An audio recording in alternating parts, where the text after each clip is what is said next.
How's it going, everybody? Anthony with Dude Ranting. If you like what I have to say or offend you, I'm doing my job. So recently there's been some bills passed. Georgia, the fetal heartbeat, Alabama, near total ban on abortions, and Ohio on contraceptive stuff. Now, with Georgia and Alabama, I'm not even going to get into the laws themselves. They just want to challenge Roe v. Wade. I want to talk about the position they're taking that a fetus is a person. I'm not saying it's not, I'm not saying it is. But if it is, let's play the game if a fetus is a person.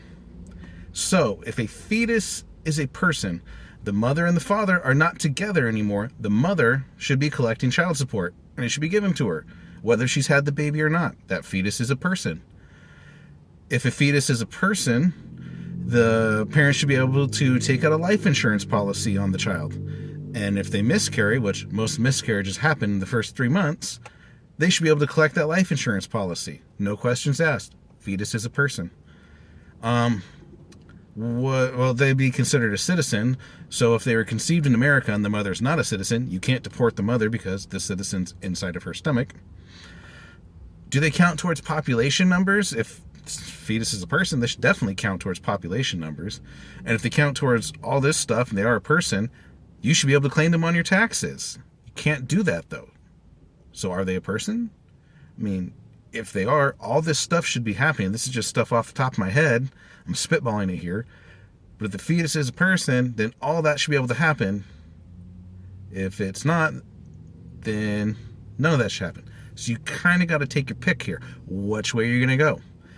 If it's a person, shut the fuck up. I'm claiming all this stuff. If I miscarry, I'm getting the life insurance policy. And guess what? If it's now December and we're pregnant in December, guess what? I'm claiming all my fucking taxes. You can deal with that shit.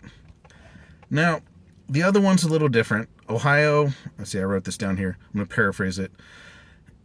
They want to get rid of birth control that prevents implantation of a fertilized egg. That's some kind of weird language you have on there. And they say it's not meant to target birth control, yet with the language on it, it does. In my opinion, it's on shaky ground to begin with, but it's what they're trying to do.